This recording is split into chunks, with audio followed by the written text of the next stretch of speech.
Hey, what is going on, guys? It's Young here, and today I'm back with another Fortnite video. And in today's video, I'm going to be sharing with you guys the best settings and the settings that you guys need to use if you want to improve your aim and have the best possible aim in Fortnite here in the current season. So make sure you guys do stay to the end of the video because these settings are the very best for improving your aim. Alright, so in this video, I'm going to be covering all of the best settings that you guys want to have to help improve your aim. So going to my settings, one of the best things that you can do and one of the most useful and easy to do things is going to be adjusting your horizontal and your vertical sensitivity. If you feel like you struggle to hit shots for, say, shotguns, hip fire with your SMG, I would recommend lowering your horizontal and vertical speed. Lowering your sensitivity is going to give you more control over your crosshair, in which it's going to make you able to hit more shots easily. So it's going to improve your aim quite a bit by lowering your sensitivity, because a lot of players play on way too high of a sensitivity. The ideal ranges, in my opinion, are about a 38% for your horizontal and vertical speed, all the way up to a 45%. Anything from 38 to 45, I would recommend. Anything lower than that, I think, is a little bit too low. And then anything above 45, I think, is way too high, or it's way higher than you would necessarily even need to have. So to improve your aim, one thing you can do is lower your sensitivity. That's going to be a huge and very easy way to improve your sensitivity, because the lower your sensitivity, the more control you have, because your character is going to be looking a little bit slower, and it's going to allow you to hit more pellets on your shotgun, and you're going to hit way more damage. Going down into your aim down sights, I recommend a 7% for your horizontal and vertical speed. And then the horizontal boost and vertical boost is on a 13% and a 13%. I think 7% is really good. It's going to allow you to hit long range shots much easier. So that's what the horizontal and vertical speed is used for. And then the boost is used for if anyone's, say take a launch pad, or they're just moving really fast. You're going to be able to catch them when you have a 13% boost. So basically, when you're normally looking down sights, you're going to have a 7%.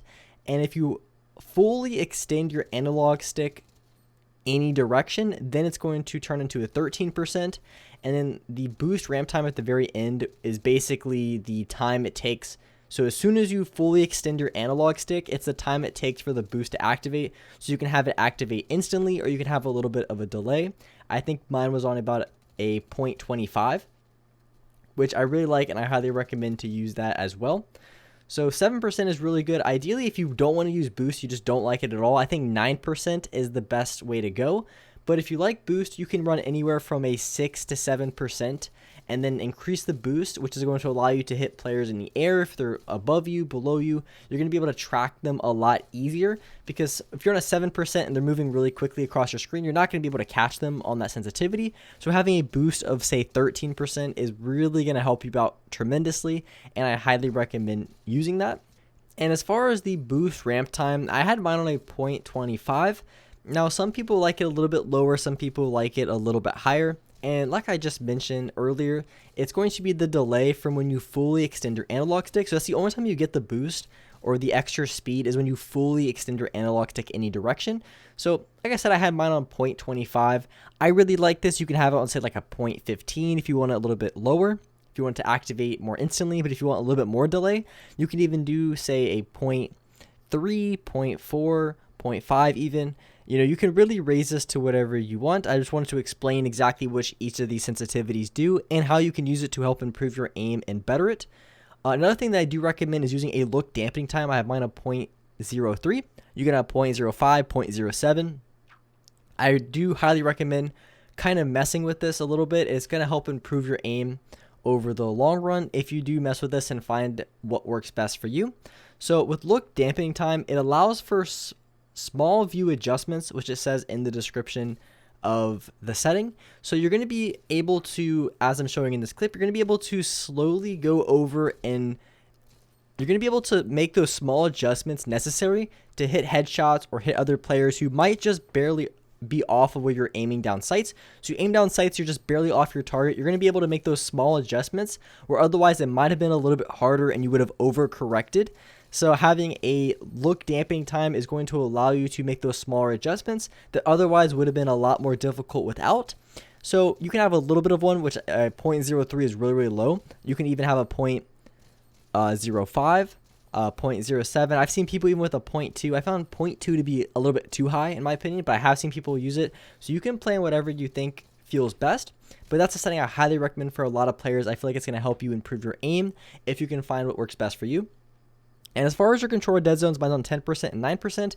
As far as your dead zones, you want to have these as low as you can possibly have them without having any sort of stick drift. And the reason being is the lower your dead zones, the more responsive your analog sticks are going to feel. And you want to have them as low as you can, but of course, if you have them too low, you're going to have stick drift. And if you've had a controller you've used for a long time, then there's going to be more stick drift than, say, a newer controller. So if you have a controller for a long time, you have a lot of stick drift, then you want to raise this to the lowest point where you don't have any stick drift at all. So for me, it was 10% and 9%, but for some people, it might be 5%. Some people, it might be 15%. So the lower dead zones, the better. And you want to do this for each analog stick because I think my right analog stick I could have on a little bit lower than my left. So each analog stick's a little bit different. If your left analog stick drifts a little bit more, then that's going to be higher than your right analog stick. But you want to have these as low as you can. And by doing that, you're going to be able to hit way more shots than before. So those are going to be all the settings that I recommend changing if you want to improve your aim and become a much better player in this game.